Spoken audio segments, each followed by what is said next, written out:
大家好，我是夏妈。今天的晚餐是有2个砂锅菜，先来做自己喜欢吃的甜辣酱。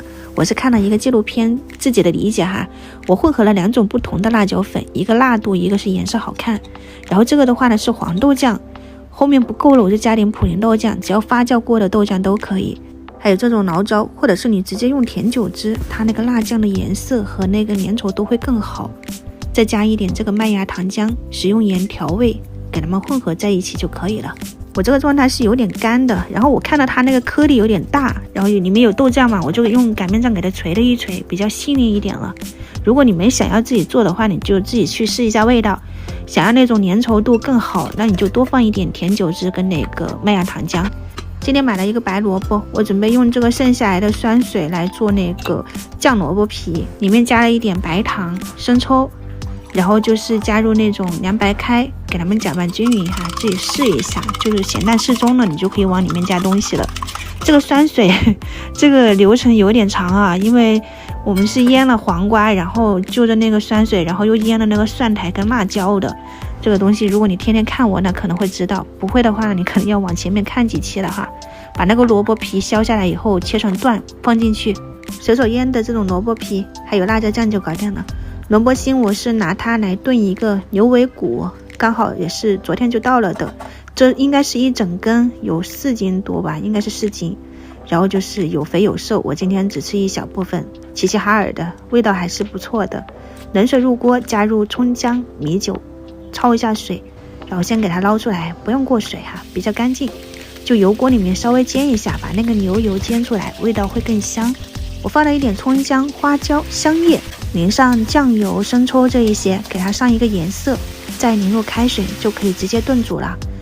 煮开了以后，你就转成最小火，慢慢的去给它炖哈。如果家里有那种高压锅会更好，但我怕哈，我有点克服不了，就用了砂锅，先给它煮了1个半小时，然后再把那个萝卜放进去。就你一定要看到那个牛尾骨是可以用筷子插进去了，这种口感就可以了。那如果想要更软烂的话呢，就再煮久一点，加入食用盐调个底味。萝卜再煮20分钟就可以了。我们今天的辣酱来煮豆腐锅，你看我腌的柠檬辣椒酱，还有韩式辣椒酱。这个辣椒酱是之前做过那个辣白菜的嘛，都是我自己做的。就是早上剩下来的一些那个洋葱啊、大葱、胡萝卜，然后再加入已经很酸的那种的辣白菜，加入1勺自己做的那个甜辣酱，给它们翻好均匀。整个颜色和香味都出来了，就加入热水。我还在那边蹭了一点牛尾骨汤，味道会更香。加一点生抽、盐，调个底味。这个豆腐锅就是我一个人吃的，我用的是这种类子豆腐，就直接用勺子挖进去就可以了。豆腐一放进去，你就要把火调成最小火，不然直接煮成渣子了，就没有看到豆腐了。再放上这个西葫芦，打入2个鸡蛋，忍住不要搅它，让鸡蛋凝固，放上一点青红辣椒、大葱，早上剩的那个黑白芝麻真香，就让它再煮一会儿。这边的萝卜炖牛尾骨也已经出锅了，味道还不错，就是这个汤有点油，那个牛油很厚，我的豆腐锅也可以了。